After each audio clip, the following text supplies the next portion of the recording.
علم رکھا۔ تو سیدنا غوث الاعظم رضی اللہ تعالیٰ عنہ کی ولایت، جو ولایت کبریٰ ہے، ولایت عظمیٰ ہے، جسے غوثیت کبریٰ کہتے ہیں، جن کی وجہ سے ان کو غوث اعظم کا ٹائٹل دیا جاتا ہے، وہ مدار طریق علم پر ہے۔ اس کا مدار طریق علم پر ہے، اور ہمارا مدار اخراج علم پر ہے۔ علم کو نکالنے پہ ہمارا کام چلتا ہے۔ وہ بچپن سے وفات کے آخری سال تک انہوں نے آلموسٹ 85 برس زندگی کے 85 برس علم پر گزارے۔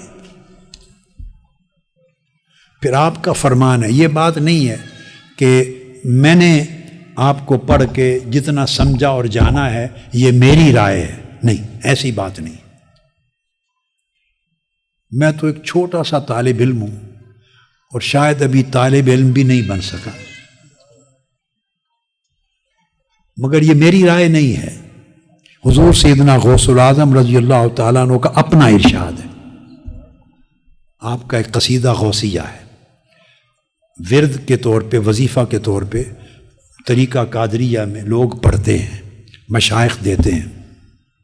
اس میں آپ فرماتے ہیں، درست العلم حتی صرت قطبا ونلت السعد من مولا الموالی۔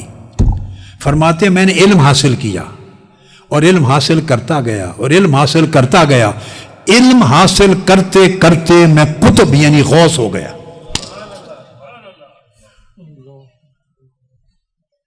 قطبیت کا مقام غوثیت کا ہوتا ہے۔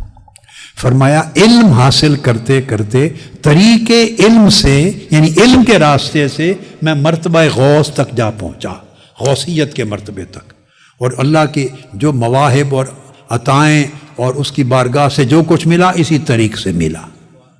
تو آپ نے پھر جب مدرسہ کی توسیع کر دی، جب پڑھانا شروع کیا تو 2 3 4 طالب علموں کے پڑھانا شروع کی۔ اتنی چھوٹی مجلس، اس کا نخرہ بھی نہیں تھا۔ کیا؟ چونکہ تصوف، روحانیت اور ولایت جب یہ نصیب ہو جاتا ہے تو نخرہ ختم ہو جاتا ہے۔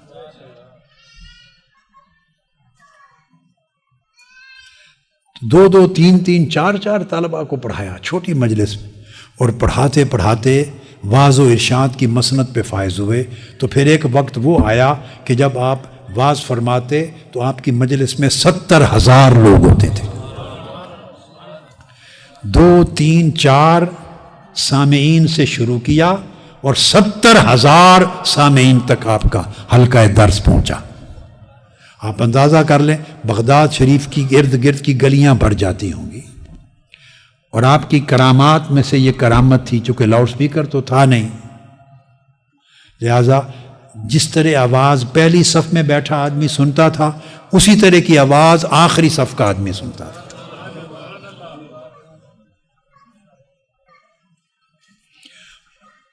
اور آپ ہر روز خود بنفس نفیس اپنے مدرسہ میں، آج کی لینگویج میں کہہ لیں کالج میں، دارالعلوم میں، ابھی یونیورسٹی تو نہیں کہہ سکتے اس کو، جو مرکز علم تھا آپ کا دارالعلوم، اس میں ہر روز 13 علوم آپ خود پڑھاتے تھے، خود پڑھاتے تھے۔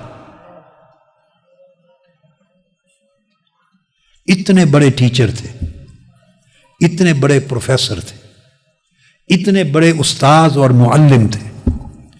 آپ عظیم عالم تھے، عظیم مدرس تھے، عظیم مفسر تھے، عظیم محدث تھے، عظیم فقیہ تھے، عظیم متکلم تھے، عظیم مفتی تھے، عظیم صوفی تھے، عظیم زاہد و عابد تھے، عظیم عارف تھے، عظیم ولی تھے، عظیم ہیومینیٹیرین لیڈر تھے، عظیم مصلح تھے، عظیم مجاہد تھے۔ آپ کی شخصیت ہماگیر شخصیت تھی۔ ہم نے صرف ایک رخ صرف سامنے رکھا ہوا ہے، باقی سارے رخ ہماری نگاہوں سے وہ چلے۔ 13 علوم اپنے طلباء یعنی علماء کو اور طلباء کو خود پڑھاتے تھے، اور باقی جیسے جیسے مدرسہ یا کالج بڑھتا چلا گیا تو پھر اور اساتذہ آپ ہی کے تلامذہ پڑھ کے مسند معلمیت پر فائز ہوتے گئے، تو پھر اور اساتذہ آتے گئے، طلباء بڑھتے گئے، اساتذہ بڑھتے گئے۔ اس میں علوم القرآن پڑھاتے، علم القرآن، علم التفسیر، علم الحدیث، علم الفقہ، علم الافتاء، اصول الفقہ، اسلامک جورسپروڈنس، اسلامک لا، یہ سارا علوم پڑھاتے۔ پھر اس طرح پھر آقا علیہ الصلوۃ والسلام کے دین کی مختلف برانچز جتنے علوم کی تھی وہ ساری پڑھاتے تھے۔ پھر علم الزہد، علم السلوک، علم التصوف، تزکیہ اور احسان کے علوم، یہ سارے پڑھاتے۔ اب آپ حیران ہوں گے، ایک اس سے آگے بات کرنے لگا، صرف یہی نہیں پڑھاتے تھے آپ کے مدرسہ میں، آپ کے کالج میں، بعد میں اس کا نام مدرسہ باب الشیخ اور مدرسہ تو شیخ عبد القادر الجیلانی ہو گیا۔ جو شیخ ابو سعید مخزومی کا مدرسہ تھا یا شیخ ابو سعید المخرمی کا، وہ پھر آپ کے نام سے منسوب ہو گیا مدرسہ شیخ عبد القادر الجیلانی۔ بعد میں آپ نے اس مدرسہ کے ساتھ توسیع کر کے ایک بڑی مسجد تعمیر کروائی، پھر ایک خانقاہ اور لنگر خانہ تعمیر کروایا، ہاسٹل بنوایا، خود ہاسٹل، رہائشی درسگاہ بنائی، تو مسجد تعمیر ہوئی۔ اس مسجد کے 7 بڑے بڑے گنبد تھے۔ بغداد شہر میں اس کو 7 گنبدوں والی مسجد کہا جاتا تھا۔ مسجد القباب السبع، 7 گنبدوں کی مسجد، جو معروف نام جامع شیخ عبد القادر الجیلانی۔ اور یہ وہ مدرسہ ہے اور مسجد جہاں اس وقت آپ کا مزار پاک ہے۔ پھر اس کا نام باب الشیخ ہو گیا، پہلے باب العز کہلاتا تھا علاقہ، اور توسیع ہوئی تو باب الشیخ ہو گیا اس محلے کا نام۔ اچھا، یہ تو علوم دینی تھے، شرعی، جو آپ پڑھاتے اور جو اس مدرسہ میں پڑھائے جاتے۔ ان کے علاوہ اسپیس سائنسز پڑھائی جاتی تھی۔ حضور سیدنا غوث العظم رضی اللہ تعالیٰ عنہ کے مدرسہ میں اسپیس سائنسز یہ پڑھائی جاتی تھی، آسٹرانومی پڑھائی جاتی تھی۔ اس مدرسہ کے اندر یہ علوم پڑھائے جاتے، جیالوجی پڑھائی جاتی تھی، زمین کے اندر جو کیا کیا ہوتے ہیں خزانے، جیالوجی پڑھائی جاتی، جیمالوجی پڑھائی جاتی، پتھروں کے علم سارے۔ اس کے علاوہ میں نے بتایا سوشیالوجی پڑھائی جاتی تھی۔ آپ کے مدرسہ باب الشیخ، مدرسہ شیخ عبد القادر الجیلانی، سائنس آف کانفلکٹ ریزولوشن پڑھائی جاتی۔ اگر لوگوں میں اختلاف ہو جائے، تنازع ہو جائے، اس کو پیسفلی ریزالو کیسے کرنا ہے، ڈسپیوٹ کو پیسفلی سیٹل کیسے کرنا ہے، یہ سبجیکٹ پڑھایا جاتا تھا۔ آپ جدیدیت دیکھیں، کبھی اس پرسپیکٹو میں کسی نے سوچا کہ غوث العظم شیخ عبد القادر جیلانی کون ہیں اور کیا ہیں؟ علم کے سارے چشمے آپ کے مرکز سے پھوٹتے تھے، دینی علوم کے بھی، دنیاوی علوم کے بھی۔ یہ سارے علوم وہاں پڑھائے جاتے۔ پھر مدرسہ جب بڑھ گیا، مسجد بنا دی، پھر ایک بہت بڑی لائبریری قائم کی، بہت بڑی لائبریری قائم کی۔ لاجیکل سائنسز پڑھائی جاتی تھی، منطق اور علم الکلام۔ آپ نے اس مدرسہ کے لیے، اس بہت بڑے اسلامک کالج کے لیے، پھر آپ نے وسائل، ریسورسز کریٹ کیے۔ یہاں پر ایک بات کہنا چاہتا ہوں، اس سے آپ کی عظیم ہستی اور شخصیت کا ایک اور پہلو نکھر کے سامنے آئے گا۔ یہ جو دور ہے، یہ اب سلاجقہ کا دور ہے، یعنی سلجوقی حکمرانوں کا۔ اور آپ کے زمانے سے پہلے سلجوقی سلطنت تھی، سلطان ملک شاہ، اس کا وزیر اعظم تھا نظام الملک، اور امام غزالی کا زمانہ تھا، آپ کی جوانی کی عمر کے اندر نظام الملک نے سلجوق سلطنت کے وسائل سے بغداد میں مدرسہ نظامیہ قائم کر دیا تھا۔ یہ پہلی یونیورسٹی تھی اسلامک یونیورسٹی ہم کہہ سکتے ہیں. تو مدرسہ نظامیہ پھر بغداد کے علاوہ اصفہان اور دیگر علاقوں میں 7 مختلف شہروں میں 7 اسلامی بڑے بڑے مدارس بنائے گئے یا اسلامک یونیورسٹیز، جن سے درس نظامی کا یا مدارس نظامیہ کا نام چلتا ہے. وہ ان کا بانی نظام الملک طوسی تھا. طوس کا رہنے والا تھا.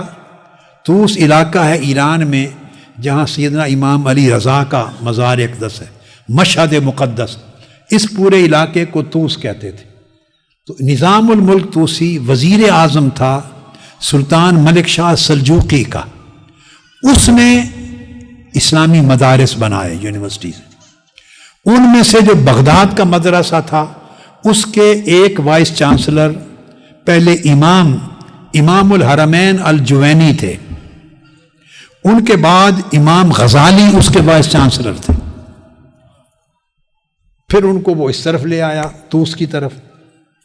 اب میں کہنا یہ چاہتا ہوں کہ سلطنت مدارس پہ خرچ کرتی تھی اس وقت. سلطنت سلجوقی سلطنت کے وسائل. عباسی خلیفہ تو بالکل ایک سمبولک خلیفہ تھا نا، بالکل ایک برائے نام، ایک امبریلا تھا صرف.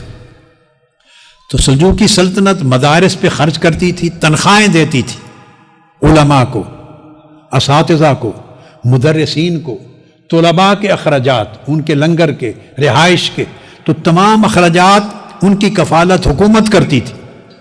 اور بغداد میں مدارس تھے، مگر جو بات بتانا چاہتا ہوں اسی شہر میں غوث العظم رضی اللہ تعالیٰ عنہ بھی تھے.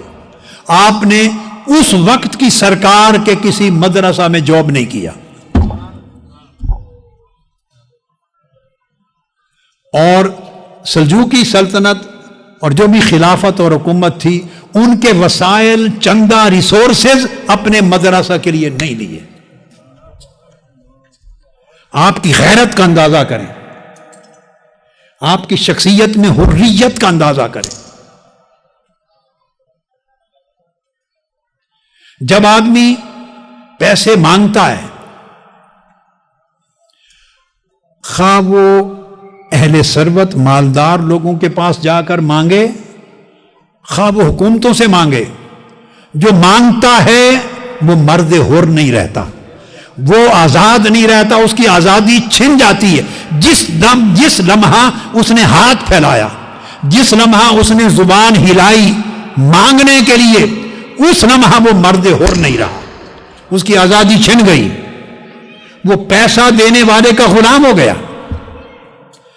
اب وہ اس کی خوشی کو سوچے گا، اس کے ماتھے کے تیور کو دیکھے گا، اس کے لیے حلال حرام کرے گا. وہ آپ میری بات سمجھ رہے ہیں؟ فتوے بیچے گا، اس کو پیسہ چاہیے، اسے وسائل چاہیے. اور یہ فتویٰ بیچنا آج شروع نہیں ہوا، یہ بنو امیہ کے دور سے فتوے بک رہے ہیں، بنو عباس کے دور سے فتوے بک رہے ہیں. ہر زمانے کا سلطان اور بادشاہ خلیفہ، اس کے محل میں علماء کی ایک مجلس ہوتی تھی، اور اس کے اندر ہی کچھ لوگ، بلکہ اکثریت فتویٰ بیچنے والوں کی ہوتی. غیرت مند کم ہوتے، چونکہ وسائل نہیں تھے.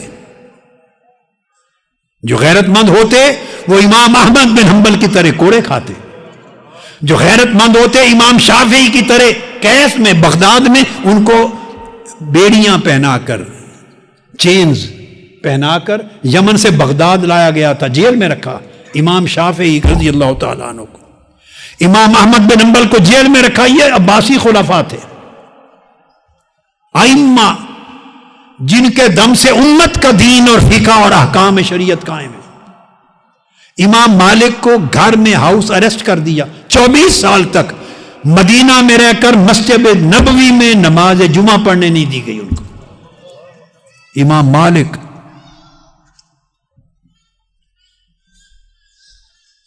امام اعظم ابو حنیفہ کو جیل میں ڈال دیا گیا. یہ عباسی خلیفے تھے، اور جیل میں عمر بھر رکھا، حتیٰ کہ جنازہ امام اعظم ابو حنیفہ کا جیل سے نکلا. یہ 4 ائمہ، 4 فقہی مذاہب ہے نا، چاروں کے اماموں کا حال بتا دیا. حنفی امام اعظم ابو حنیفہ کا جنازہ جیل سے اٹھا. کیوں اٹھا؟ اس لیے کہ حکمرانوں کے سامنے سر نہیں جھکایا، حکمرانوں کی بات نہیں مانی، اپنا علم نہیں بیچا، اپنی حریت اور آزادی نہیں بیچی. جب اللہ کو مان لیا تو جو اللہ کو سچے دل سے مانتا ہے اس کا سر اللہ کے سوا کسی بندے کے آگے نہیں جھکتا، اس کی غیرت نہیں بکتی. وہ مرد حر ہوتا ہے، وہ آزاد ہوتا ہے، اس کو ایسا ہونا چاہیے کہ دنیا ڈرے اس کے رعب سے. تو امام اعظم کا جنازہ جیل سے اٹھا. امام مالک 24 سال گھر میں محصور رہے، ہاؤس اریسٹ رہے مدینہ پر. امام شافعی نے جیل کاٹی، امام احمد بن حنبل نے جیل بھی کاٹی، کوڑے بھی کھائے. یہ چاروں فقہی مذاہب کے بانیان کا حال ہے. باقیوں کو تو پھر تذکرہ سبجیکٹ نہیں ہے، یہ میں نے اشارے دیے آپ کو. تو فتوے اس وقت بھی بکتے تھے جب یزید نے امام علی مقام علیہ السلام کو شہید کرنے کے لیے منصوبہ بنایا ہوگا، اریسٹ کرنے کا، اور مدینہ سے نکالا، تو اس وقت بھی فتوے بکے ہوں گے. ابن زیاد کے دربار میں بھی فتوے بکے ہیں، ہوں گے نہیں، بکے ہیں ایکچوئل. جب کوئی بڑا قدم سلطان اٹھاتا ہے، بادشاہ وقت، تو وہ اس زمانے روایت تھا جو کہ اسلام کا نام یوز کرنا ہے، دین کا نام، فتویٰ یوز کرنا ہے، تو فتوے بکتے تھے. تو جب آپ مدد لیتے ہیں تو آپ کی آزادی ساتھ چلی جاتی ہے. بیلنس کر کے چلنا بڑا مشکل ہو جاتا ہے، اور بعض امور میں پھر آپ بول نہیں سکتے، چپ رہتے ہیں، بالکل خاموش رہتے ہیں. لہذا حضور سیدنا غوث العظم رضی اللہ تعالیٰ عنہ، قطب ربانی، غوث سمدانی، محبوب سبحانی، سیدنا شیخ عبد القادر الجیلانی، ان کی غیرت نفس، عزت نفس، آزادی، حریت اور مقام و مرتبہ اس اینگل سے دیکھیں کہ وسائل نہیں ہیں. سرکار اس وقت کی حکومت و سلطنت دینی علوم کے فروغ کے لیے خرچ کر رہی ہے، مدارس کھول رہی ہے، اساتذہ کو تنخواہیں دیتی ہے، طلباء کے خرچے دیتی ہے، مدارس میں فائنانشل ہیلپ کرتی ہے، مگر اسی شہر میں آپ مدرسہ بناتے ہیں مگر ایک پائی سرکار سے نہیں لیتے.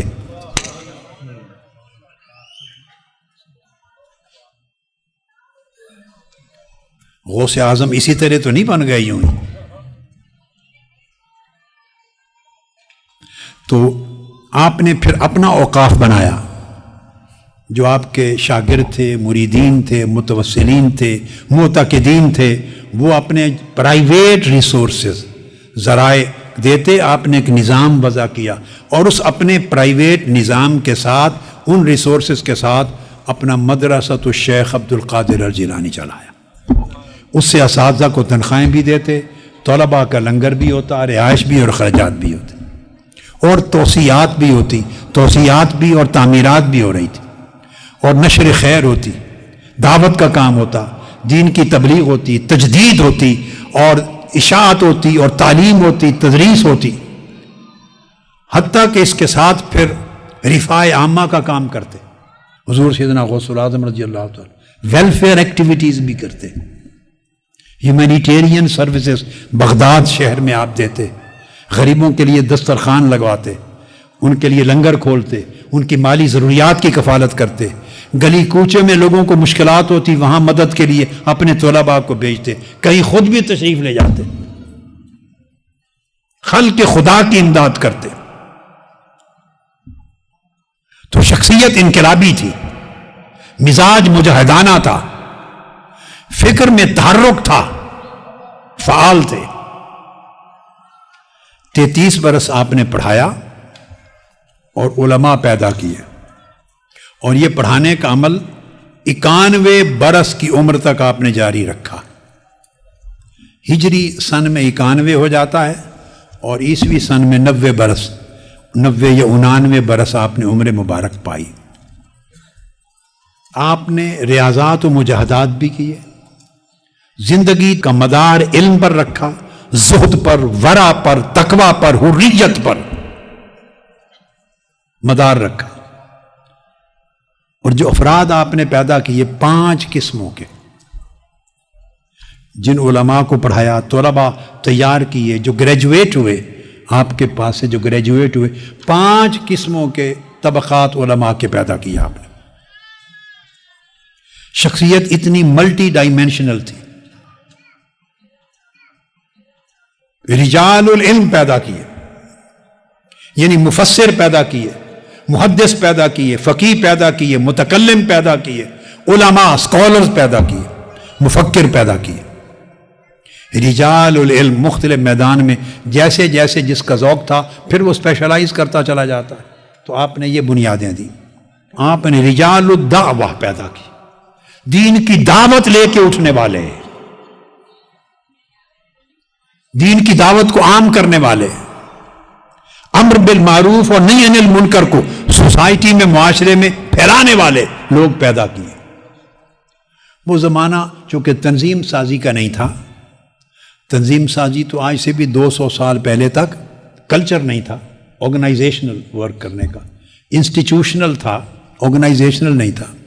تو ایسا نہیں کہ کوئی آرگنائزیشنز بنائی ہوں، مگر آپ اور آپ کے طلباء، آپ اور آپ کے مریدین، آپ اور آپ کے معتقدین ان کی ذمہ داریاں سونپ کے تنظیموں کی طرح کام کرتے، جیسے اجتماعی طور پہ۔ تو رجال الدعوہ پیدا کیے تاکہ امر بالمعروف اور نہی عن المنکر کا کام ہو۔ جہاں ظلم ہو رہا ہے، جہاں ناجائز ہے، جہاں ناانصافی ہے، وہاں کھڑے ہو جاتے، مظلوم کی مدد کے لیے کھڑے ہوتے، اللہ کے دین کے احکام پھیلاتے۔ تو رجال العلم پیدا کیے اور رجال الدعوہ، دعوت اور پریچنگ کے لوگ پیدا کیے۔ اور پھر تیسرا آپ نے رجال التزکیہ پیدا کیے۔ رجال التزکیہ، سلوک، تصوف، روحانی معرفت، عبادت، زہد، ورع، تقوی، صدق، اخلاص، یہ پیوریفیکیشن جو سیلف پیوریفیکیشن ہے، یہ رکھنے والے لوگ پیدا کیے جن سے صوفیاء وجود میں آتے۔ تو صرف آپ نے صوفیاء نہیں دیے اس امت کو، آپ نے سب سے پہلے علماء دیے، پھر آپ نے دعات، داعی دیے، پھر آپ نے صوفیاء دیے، اولیاء دیے، اور صرف اصحاب تزکیہ نہیں، چوتھے پھر آپ نے رجال الصلاح والجہاد پیدا کیے، معاشرے کی اصلاح کرنے والے مصلح، ریفارمرز پیدا کیے، چونکہ خود ریفارمرز تھے، آپ خود بھی ریفارمر تھے، دین کو ریوائیو کیا، مجدد تھے، ریفارمر تھے، ریوائیولسٹ تھے، مجدد تھے۔ تو دین کی دعوت دینے والے لوگ پیدا کیے، دین کا علم پھیلانے والے لوگ پیدا کیے، دین کی روحانیت کو فروغ دینے والے لوگ پیدا کیے، اور پھر دین کے لیے سوسائٹی کی اصلاح کرنے والے، ریفارمز کرنے والے لوگ پیدا کیے۔ اور کروسیڈرز کے ساتھ جنگیں ہو رہی تھی، آپ نے رجال الجہاد بھی پیدا کیے، بڑے لوگ جو جہاد کریں وہ بھی پیدا کیے۔ یہ 5 قسم کے لیڈر امت کو مدرسہ غوث العظم سے ملے رضی اللہ تعالیٰ عنہ، 5 قسموں کے لوگ۔ یہ وہ زمانہ تھا سلطان نور الدین زنگی نے القدس فتح کرنے کے لیے انیشلی ایک سلطنت قائم کر کے اپنا آغاز کیا کام کا، جس کو ان کے بعد سلطان صلاح الدین ایوبی نے ٹیک اوور کیا۔ حضور سیدنا غوث العظم رضی اللہ تعالیٰ عنہ کے تلامذہ بیت المقدس کی آزادی میں پیش تھے، آپ کے شاگرد، مدرسہ غوث العظم سے گریجویٹ ہونے والے سلطان نور الدین زنگی کے ساتھ اور بعد ازاں سلطان صلاح الدین ایوبی کے ساتھ اس صلاح الدین ایوبی کے جیش لشکر کی فرنٹ لائن پر حضور غوث العظم کے طلاب تھے، تقریباً 4000 کے قریب آپ کے طالب علم اس میں شریک تھے، فتح بیت المقدس کرنے والوں میں۔ بدقسمتی یہ ہے کہ جب مورخ تاریخ لکھتا ہے تو ہمارے ہاں مورخ کا قلم اور اس کی تاریخ کے صفحات صرف بادشاہوں کے گرد گھومتے ہیں۔ یہ بدقسمتی ہے، چونکہ ذہنی غلامی ہے۔ ہم بادشاہ کے سوا کسی اور شے کو دیکھتے بھی نہیں ہیں اور جانتے بھی نہیں، اور اسے نہیں پتا کہ بادشاہ کے پیچھے کئی بادشاہ گر ہوتے ہیں، اسے بادشاہ بنانے والے، اس کو فتح دلانے والے، قیادت کو اس مقام تک پہنچانے والے لوگ ہوتے ہیں جو ایسے افراد کو کریٹ کرتے ہیں سوسائٹی میں۔ اصل بادشاہ وہ ہوتے ہیں۔ مورخ کے قلم میں اصل بادشاہوں کا احاطہ نہیں ہے۔ مورخ ان کا تذکرہ نہیں کرے گا۔ جب مورخ سلطنتوں کی کتاب لکھتا ہے تو وہ سلطانوں کے گرد گھومتی ہے، خلفاء خلیفوں کے گرد گھومتی ہے، وہ امراء گورنروں کے گرد گھومتی ہے اور ان کے جنگ و جدال کے گرد گھومتی ہے۔ مگر جن لوگوں کی وجہ سے اسلامی سلطنت کو سکون ملا، اعتدال ملا، استحکام ملا، فروغ ملا، اسلامی کلچر بڑا، ثقافت بڑی، اسلامی تعلیمات عام ہوئی، مسلمانوں کی مسلمانیت محفوظ ہوئی، ان کو اپنے احاطہ قلم میں مورخ نہیں لیتا، بدقسمتی۔ اس لیے القدس کی فتح کا جتنا تذکرہ آئے گا وہ سیاسی ایڈونچرز کا تذکرہ ملے گا، مگر اس میں وہ سپاہی، وہ کمانڈرز، وہ سولجرز، لڑنے والے، ان میں کون کون تھے، کہاں سے آئے تھے، کہاں سے تعلیم و تربیت لے کے آئے تھے، موٹیویشن کہاں سے لے کے آئے تھے، اس کا کوئی تذکرہ نہیں ملے گا۔ 4000 کے قریب طلباء سولجرز القدس کی فتح میں مدرسہ غوث الاعظم کے گریجویٹس میں سے تھے۔ اس انداز کی تربیت دیتے۔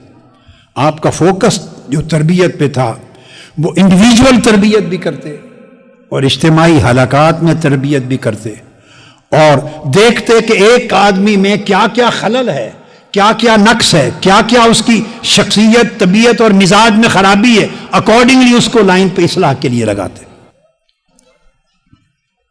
کس کس پہلو سے انحراف ہو سکتا ہے اس پر فوکس کرتے، اور مین فوکس تھا لوگوں کے دلوں سے حب دنیا کو، لوگ دنیا کے پجاری نہ بنے، اس کے خلاف آپ کا ہمیشہ باز ہوتا۔ دولت اور دنیا کی پوجا نہ کرو، دولت اور دنیا اور حرص کے بتوں کو توڑ دو، بے نیاز ہو جاؤ۔ آپ نے ہمیشہ بے نیازی، اللہ پہ توکل، تقویٰ، حریت کی دعوت دی اور تربیت دی۔ اور سب سے بڑا اس وقت، جیسا کہ میں نے کہا، ایک کلچر چلا آ رہا تھا، سلاطین وقت کی طرف لوگ دوڑتے تھے، علماء ان سے امداد لیتے تھے اور ان کے سامنے جھکتے تھے۔ بڑی عجیب عجیب رسوم تھیں، ان کے خلاف سیدنا غوث الاعظم رضی اللہ تعالیٰ عنہ نے جہاد کیا، اور اہل علم کو کہا کہ علم اور دین کی ایک اپنی عزت ہے، وہ دولت اور سلطنت کے آگے مت بیچو۔ کھڑا کیا اہل علم کو، وقار دیا، تمکنت دی، عزت دی، آزادی اور حریت دی، تاکہ وہ بولیں تو ان کی بات وزن رکھے، لوگوں پہ اثر ہو۔ پھر آپ نے انفرادی اور اجتماعی طور پر، جیسے آرفنیج ہوتا ہے، ہم آرفن کیئر ہومز بناتے ہیں، تو آپ نے یتیموں کے لیے اہتمام کیا، ان کی کفالت کا، مساکین کا اہتمام کیا، غریبوں کے لیے اہتمام کیا۔ تو ہیومینٹی سروسز اور ویلفیئر کی سروسز آپ نے پیدا کی۔ پھر تصنیف و تالیف کی، مصنف بھی تھے، مفسر بھی تھے، محدث بھی تھے، فقیہ بھی تھے، مصنف بھی تھے، رائٹر تھے، کتابیں لکھی۔ اور آپ نے جو جنریشنز پیدا کی، خريجین کی، اپنے گریجویٹس کی، ایک نئی علمی نسل دی، اس وقت زمانے کو عملی نسل دی، اصلاحی نسل دی، متحرک اور جہاد کا فکر رکھنے والی نسل دی، اور بڑی غیرت مند شعور رکھنے والی نسل دی علماء کو۔ اور آپ نے اس طرح اس زمانے میں تجدید اور احیاء کیا اسلام کا۔ یہ آپ کی ذات اقدس کے حوالے سے کچھ باتیں تھیں جو ضروری حد تک میں نے اختصار کے ساتھ بیان